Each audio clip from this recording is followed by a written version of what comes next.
Bonjour tout le monde, je m'appelle Flavien, j'ai 35 ans et on est en ce moment sur les hauteurs de Kobe, un peu en plein milieu des montagnes. Et je voulais donc présenter cette chaîne, cette nouvelle chaîne donc, que je commence avec cette vidéo et vous expliquer un petit peu donc, ce que je compte en faire. Je suis exportateur de voitures ici, à Nagasaki, et juste à côté d'Osaka, entre Kobe et Osaka. Et j'ai accès à énormément de voitures. Et je pensais sur YouTube, je trouve qu'il manque, il y a une sorte de trou qui, à mon avis, peut être comblé. Ce sont les tests de voitures japonaises en français. La majorité des tests que je peux voir un peu partout sont faits en anglais et pas forcément super complets sur des routes souvent très américaines. Assez droite et pas forcément très intéressante. Donc voilà, cette chaîne va être principalement, donc, montrer un peu à quoi la voiture ressemble, les voitures ressemblent, mais principalement surtout se concentrer sur les sensations de conduite et qu'est-ce qui fait que ces voitures qui n'ont jamais été vendues hors du Japon, pour la plupart, sont aujourd'hui si convoitées par tant de monde. Parce que ça peut pas vraiment être une nostalgie puisque la majorité du monde n'a pas connu ces voitures-là, à moins qu'ils n'habitaient au Japon à l'époque, mais c'est quand même une minorité de personnes. Et donc voilà, on va commencer aujourd'hui avec ce qui est derrière moi. C'est parti. Voici la bête, une Nissan Skyline R33 GTS 25T type M de 1994, il faut quand même s'entraîner avant de le dire. 250 chevaux, propulsion, environ 1 tonne 3, 1 tonne 4, assez lourde, surtout pour une voiture japonaise. Et très convoitée en ce moment. Donc il faut savoir, donc c'est la faute des Américains, encore une fois, encore eux. Donc ils ont une limitation de 25 ans pour l'importation de leur voiture à titre privé aux États-Unis. Et 1994-2019, tata.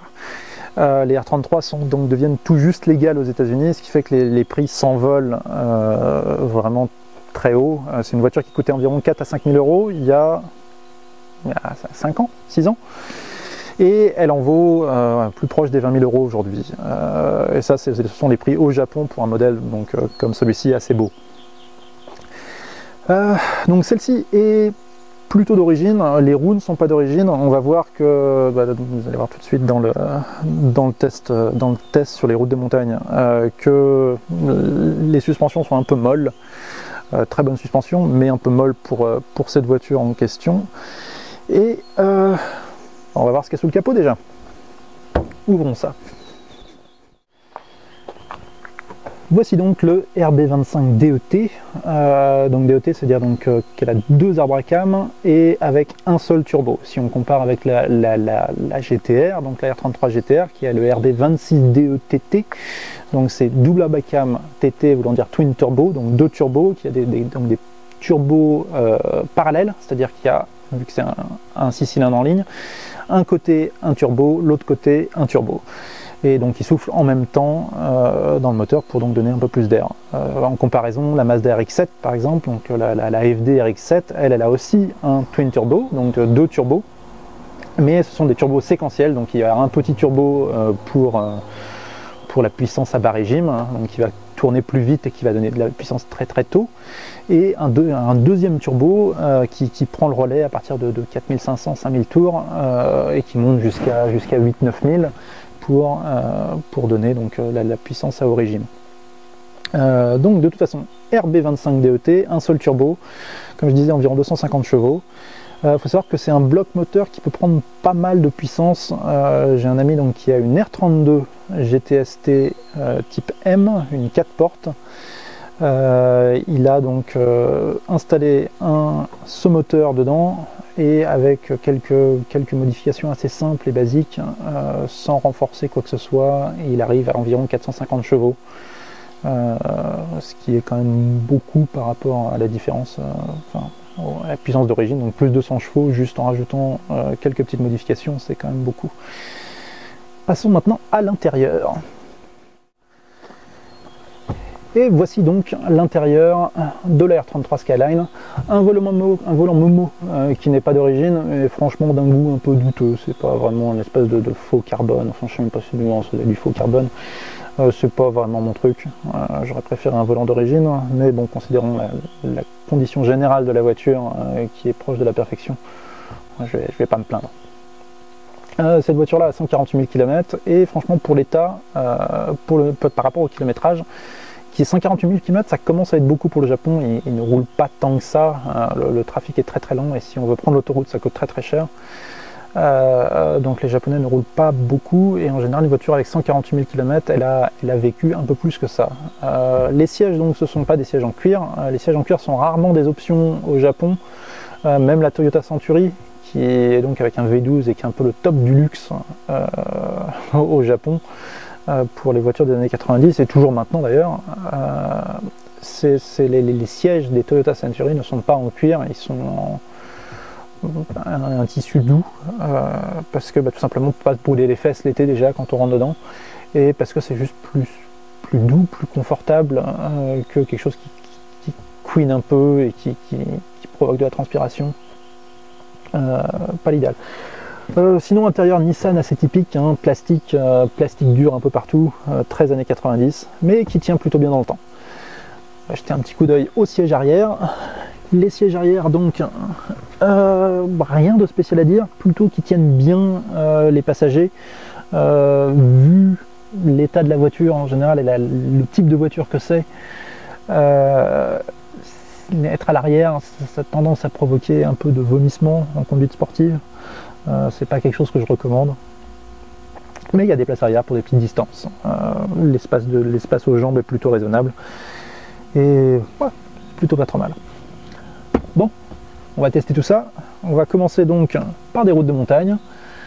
Et ensuite, un petit peu de trafic. Juste voir comment elle tient le coup et comment elle se comporte. Et si elle est vivable, même avec un peu de trafic. Test drive.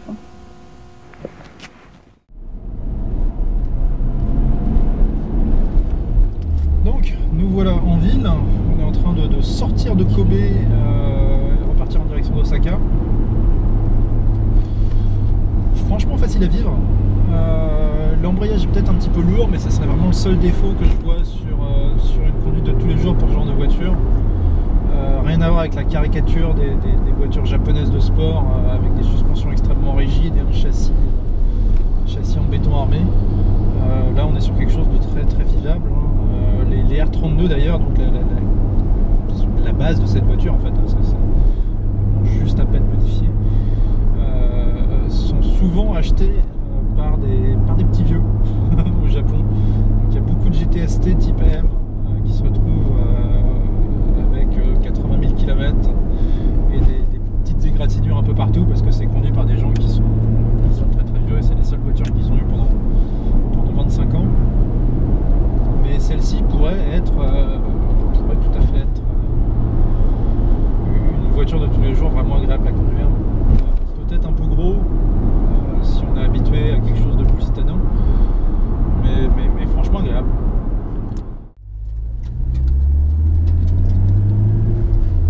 Alors, nous voici en bas de Ura-Loko. Si vous voulez chercher, ça s'écrit URA un petit tiret RO2KO. C'est sur le mont Roko donc, et on va voir donc ce que donne cette petite A33. Alors, première sensation, le volant vraiment précis, vraiment agréable. Le cul ne part pas aussi facilement qu'on pourrait l'imaginer avec ce genre de bagnole. Je vais essayer de parler assez fort, hein. Je sais que je suis un peu loin de la caméra, peut-être dû la mettre de l'autre côté de la voiture, mais des freins vraiment agréables et précis. Une voiture par contre qu'on sent toujours assez lourde, hein. Avec un turbo un peu pas super réactif, quoi. Il faut vraiment être à 4000-4500 tours pour pouvoir vraiment tenir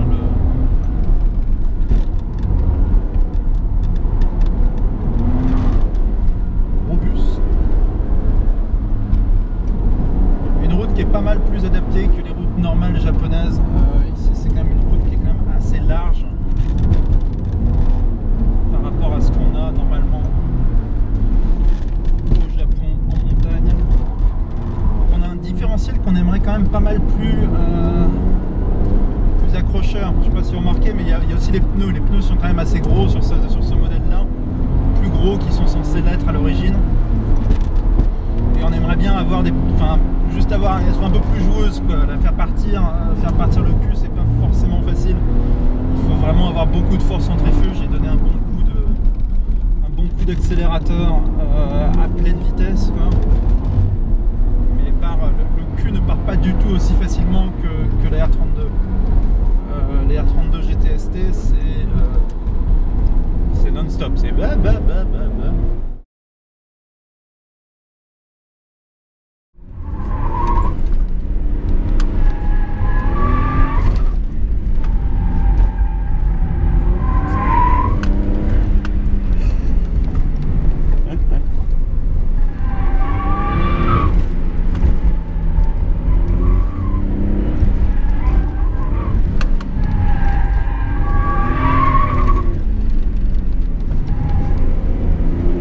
What a fun car.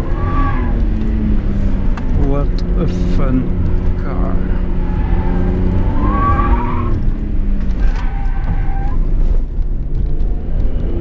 Really, really, really fun.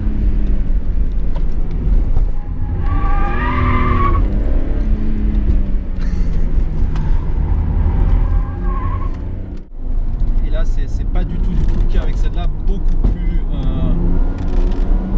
accrocheuse, plus plantée au sol, mais encore une fois les pneus qui sont utilisés dessus jouent quand même beaucoup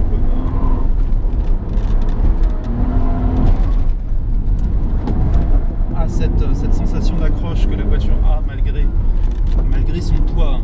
On est quand même à 1,4 tonne, hein. Pour le Japon c'est vraiment beaucoup, c'est vraiment mais une direction qui est vraiment typique Nissan, vraiment super précise, hein.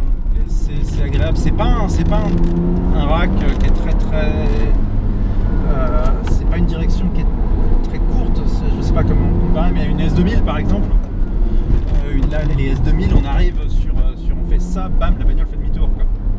Et là c'est pas du tout le cas avec la R33, c'est très orienté conduite normale à la base, mais c'est juste ce qu'il faut de précision pour vraiment pouvoir s'amuser sur des routes comme ça sans avoir à passer la main dessus à chaque virage, quoi.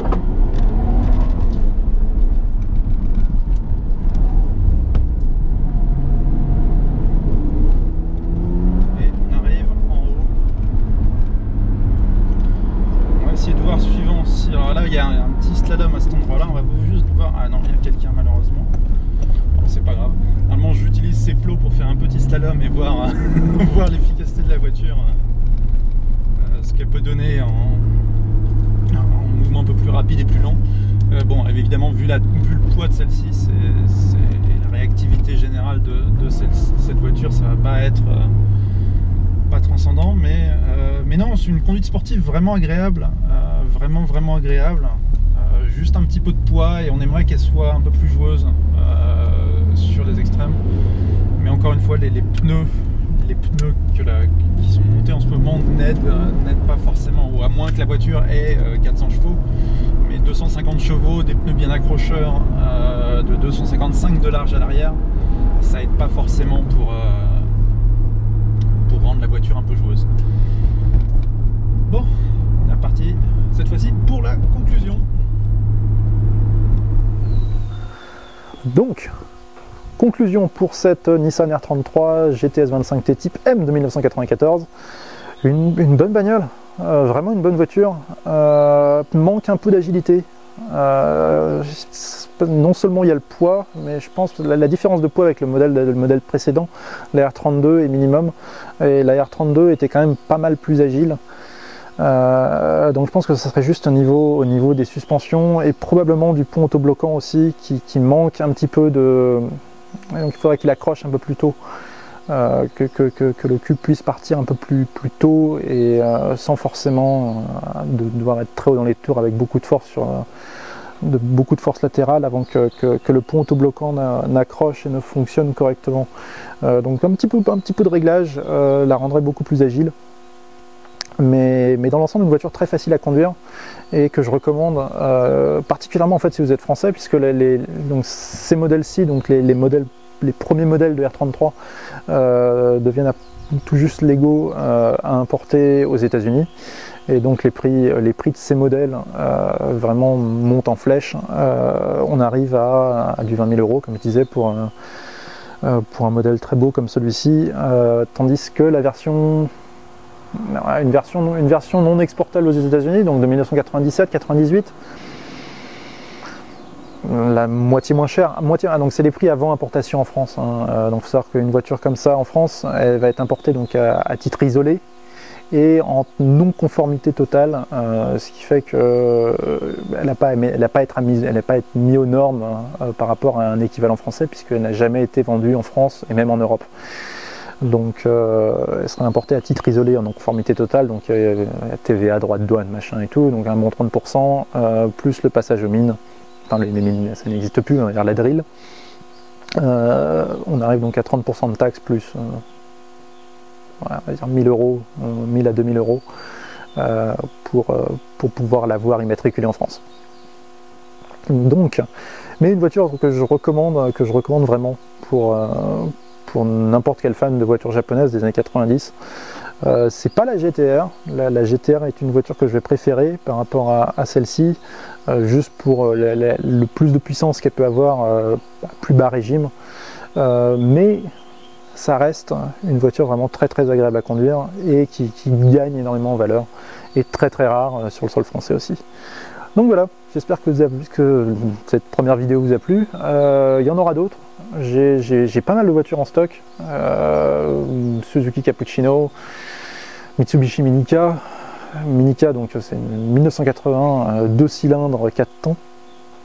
Et peut-être une Subaru WRX GC8 de 1993 qui pourrait être intéressante en deuxième vidéo. En attendant, je vous dis au revoir et à la prochaine. Bye bye.